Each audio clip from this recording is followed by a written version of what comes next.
नमस्कार, आपका बहुत बहुत स्वागत। मैं हूं संजय कुमार। आपने देखा होगा कि हमारे देश की कानून व्यवस्था में कुछ इस तरह के छेद हैं, लूप होल्स हैं, जिनमें कभी कभार बड़े बड़े हाथी जो हैं वो आराम से निकल जाते हैं और जो छोटे लोग हैं, आम लोग हैं, या यूं कह लीजिए चींटी है, वो फंस जाती है। ऐसा ही हमें देखने के लिए मिल रहा है अरविंद केजरीवाल और ईडी के केस में। ईडी ने कई बार अरविंद केजरीवाल को सम्मन किया और अरविंद केजरीवाल ने सम्मन का जवाब पेश ना होकर के चिट्ठी लिख करके उन्होंने दे दी कि फला फला रीज़न से मैं नहीं आ सकता हूँ, या आप मुझे बताइए कि मुझे आप किस हैसियत से बुला रहे हैं, एज विटनेस बुला रहे हैं या एज एन एक्यूज्ड बुला रहे हैं। वो ये भी कहते हैं कि भाई मेरे पर्सनली आने की ज़रूरत क्यों है, क्यों आप मुझे पर्सनली बुला रहे हैं। भाई आप मेरे किसी एग्जीक्यूटिव को या कहिए कि रिप्रेजेंटेटिव को भी तो बुला सकते हैं। तो आप रिप्रेजेंटेटिव बुलाइए, जो सवाल करने हैं उससे आप करिए, मुझे क्यों बुला रहे हैं, और मुझे अगर बुला रहे हैं तो किस हैसियत से बुला रहे हैं। तो हर बार इस तरह की बात करके, हर बार इस तरह की चिट्ठी लिख के केजरीवाल जांच से भाग जाते हैं। अब की बार भी ऐसा ही हुआ। उम्मीद थी कि ईडी के तीसरे समन पर वो जाएंगे, पेश होंगे और जो उनके सवाल है उनका जवाब देंगे, लेकिन वैसा हुआ नहीं और उन्होंने फिर एक चिट्ठी लिख दी। अब आम आदमी पार्टी के नेता जितने भी हैं, अधिकतर यही आपको कहते हुए मिलेंगे कि साहब ये तो मोदी पार्टी को ख़त्म करना चाहते हैं, ईडी जो है मोदी के इशारे पर काम कर रही है। लेकिन जो सबूत ईडी ने कोर्ट में दिए हैं वो कोर्ट ने भी माना है, और इसी वजह से मनीष सिसोदिया और संजय सिंह को बेल नहीं मिली है। तो क्या केजरीवाल ये कहना चाहते हैं, या आम आदमी पार्टी के नेता ये कहना चाहते हैं कि जो कोर्ट है वो भी मोदी के इशारे पे या ईडी के इशारे पर काम कर रही है, या ईडी इतनी पावरफुल है, या कोर्ट अपने विवेक से काम नहीं कर रहा है? क्या ईडी जो है कोर्ट को भी मिसलीड कर रही है? क्या वो ये कहना चाहते हैं?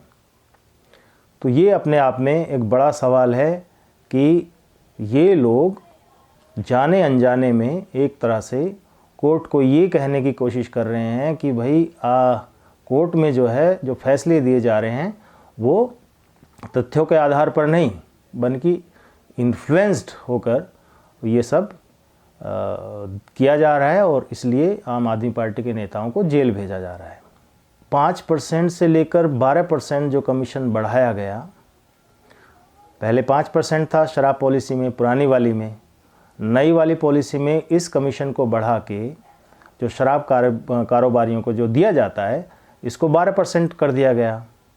तो ये जो 7% बीच का हुआ, इसमें करीब 338 करोड़ रुपए का घोटाला साफ साफ प्राइम फेसिया आप कह सकते हैं, ये कोर्ट ने देखा है और उसको माना भी है।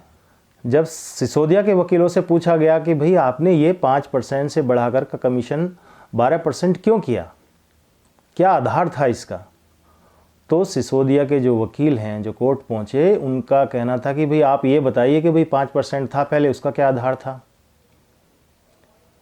अब या तो इनको आधार बताया जाए कि भाई 5% का आधार क्या था, तो उस आधार पर ये जवाब दें। तो इस तरह से गिमिक्स जो हैं वो चल रहे हैं कोर्ट में, और जो एक्चुअली जो सवाल किए जा रहे हैं उनका सीधा सीधा जवाब ना इनके पास है, तो ये देंगे कहाँ से, इनको देते बन नहीं रहा है। आरोप ये भी है कि ये जो पूरी शराब पॉलिसी बनाई गई, ये लिकर कार्टेल ने बनाई और इसको बना करके इसमें ही 5% से कमीशन बढ़ा के 12% किया गया और फिर इस पॉलिसी को विजय नायर को दिया गया। अब विजय नायर किसका विश्वास पात्र है ये बताने की भी ज़रूरत नहीं है, ये तो सब ऑन रिकॉर्ड है और सब जानते हैं। विजय नायर ने इस पॉलिसी को किसको दिया? ऑब्वियसली बात है अरविंद केजरीवाल और सिसोदिया को।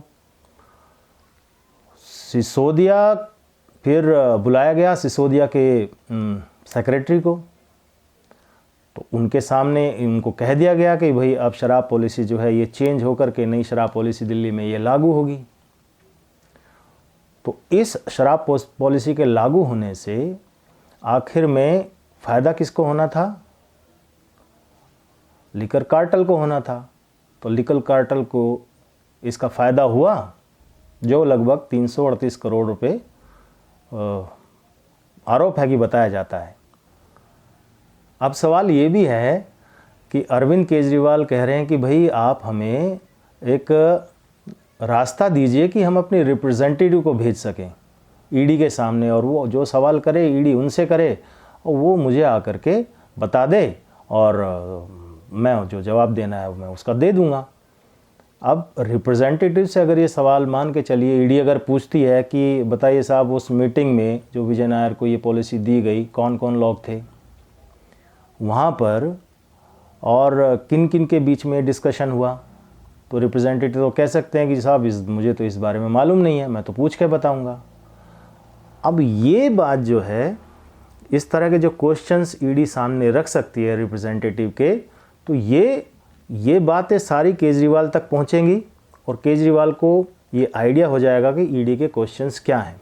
अगला स्टेप क्या होगा ये बताने की ज़रूरत नहीं है, वो सीएम हैं, पावरफुल हैं और पूरी संभावना है इस बात की कि वो विटनेस को अफेक्ट कर सकते हैं, उन्हें प्रभावित कर सकते हैं, जो सबूत है उनके साथ छेड़छाड़ हो सकती है, मतलब उनको अपने बचाव के लिए जो भी वो कर सकते हैं वो करेंगे। और पिछली बार देखा भी है, ऐसी कुछ तस्वीरें भी सामने आई हैं कि उन्होंने सबूतों के साथ क्या किया है, रात रात को जाके ऑफिस खुलवा करके निकलवाने की कोशिश की है फाइलों को, ये भी सबने देखा है। तो ये पेच यहाँ पर ये फंस रहा है कि अरविंद केजरीवाल ये चाहते हैं कि उन्हें मालूम पड़ जाए कि एक्चुअली उनके ऊपर आरोप क्या क्या हैं, क्या क्या उनसे ईडी पूछना चाहती है, ताकि उसी हिसाब से वो अपने वकीलों से डिस्कस कर सकें और कोर्ट में जा सकें। अभी तो कोर्ट में वो इसलिए नहीं जा सकते क्योंकि अब कोर्ट में जाएंगे या इंटरिम बेल के लिए अप्लाई करेंगे तो कोर्ट कहेगा बताइए आप क्या हैं, क्यों हम आपको इंटरिम बेल दें, भाई अक्यूज़्ड आप नहीं, तो जब अक्यूज़्ड ही नहीं है तो हम किस उस पर बेल दें आपको, तो राइट नहीं है। और बिना एक्यूजेशन के केजरीवाल जो है वो कोर्ट नहीं जा सकते।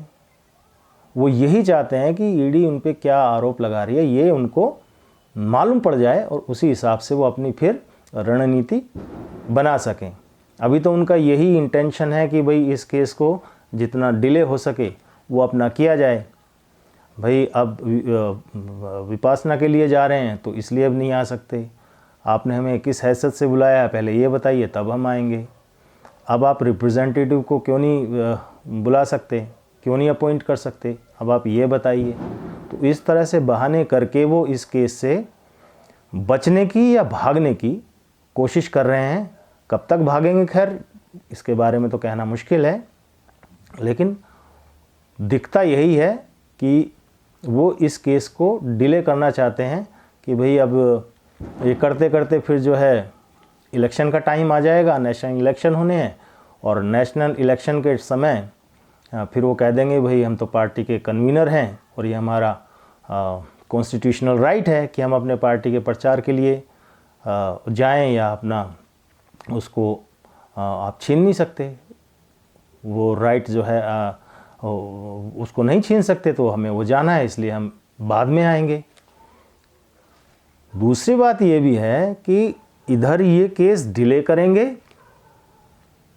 संभवतः बहुत पॉसिबिलिटी है इस बात की कि केस डिले होने के कारण, क्योंकि कोर्ट ने कहा है कि 6 महीने के अंदर अंदर इस केस की इन्वेस्टिगेशन कंप्लीट कीजिए, लेकिन इधर ये केस डिले होगा तो फिर वो जाकर उनके वकील हैं सिसोदिया के, संजय सिंह के जो वकील हैं, वो जाके कहेंगे कि देखिए साहब, ईडी ने तो अभी तक कोई इन्वेस्टिगेशन की नहीं है और हमारे जो क्लाइंट है वो क्यों खामखा जेल में रहे, इतने टाइम तक वो जेल में है। तो ये एक आधार हो सकता है बेल पाने का।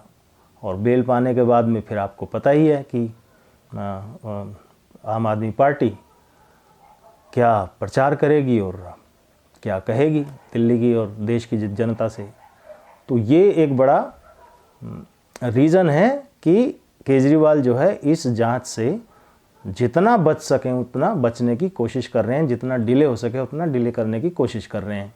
एक बात और ख़ास गौर करने वाली है कि मनीष सिसोदिया के वकीलों ने कोर्ट में ये माना है कि ये जो पॉलिसी का जो डिसीज़न है ये एक कलेक्टिव डिसीज़न है, सबने मिलकर इस पॉलिसी को डिज़ाइन किया है या सबने मिलके बनाया है। तो अब बताइए कि जब सबने मिलके बनाया है तो केजरीवाल उस से कैसे अलग हो सकते हैं और वो कैसे बच सकते हैं। एक और मज़े की बात, सिसोदिया ने कहा कि साहब हमने तो ये कमीशन जो है इसलिए बढ़ाया है कि हमने जो वो जो लाइसेंस फीस है वो 5 करोड़ रुपए कर दी। तो कोर्ट ने कहा कि भाई ठीक है, आपने 5 करोड़ रुपए कर दी, लेकिन फिर भी सरकार को तो घाटा हुआ, सरकार को तो मिला ही क्या है उसमें, इसका जो फ़ायदा है वो तो कार्टेल को मिला, सरकार को कोई फ़ायदा नहीं हुआ, कंज्यूमर को कोई फ़ायदा नहीं हुआ, फ़ायदा तो हुआ लिकर कार्टेल को। तो ये कौन सी समझदारी है कि भाई आप जो है आपने कमीशन जो है 5 करोड़ रुपए आप बता रहे हैं लाइसेंस फीस वो कर ली, तो उससे तो कोई फ़ायदा सरकार को तो नहीं हुआ ना। तो यहाँ पर ये भी एक बहुत बड़ा सवाल है। और यही नहीं, एक चीज़ और, यहीं नहीं रुकी आम आदमी पार्टी या केजरीवाल, इसके बाद जो वैट है वो घटा करके 1% कर दिया।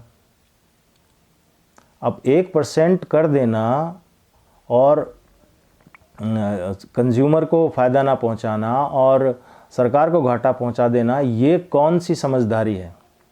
यही तो कोर्ट के सवाल हैं और इन्हीं चीज़ों की जो है जांच ईडी करना चाहती है। मनीष सिसोदिया अपनी सफाई देते हुए कोर्ट में ये भी बताते हैं कि साहब हमने ये जो पुरानी शराब पॉलिसी थी, इसमें जो लिकर कार्टेल था या उनकी जो मोनोपोली चल रही थी उसको तोड़ने के लिए हमने ये नीति बनाई। ठीक है, जब आपने नीति बनाई, लेकिन इसने आपने एक शराब जो माफिया है उसको ख़त्म करने के लिए किया, या आपने लिकर कार्टेल को ख़त्म करने के लिए किया और दूसरा लिकर कार्टेल उससे भी बड़ा आपने खड़ा कर दिया। तो इसकी जवाबदेही किसकी है? क्या इस सवाल से बच सकते हैं केजरीवाल या सिसोदिया? एक और अहम बात है इस केस में कि शराब घोटाले को अंजाम देने के लिए या लिकर कार्टेल को फ़ायदा पहुंचाने के लिए सिर्फ पॉलिसी ही चेंज नहीं हुई, बल्कि नियम जो हैं, जो रूल बुक है दिल्ली सरकार को चलाने के लिए, उसको भी ताक पे रख दिया गया। क्योंकि ये रूल स्पष्ट कहता है, दिल्ली का अगर अब कानून की अगर हम बात करें, रूल्स की बात करें, तो कोई भी पॉलिसी बिना सीएम की कंसेंट के पास ही नहीं हो सकती।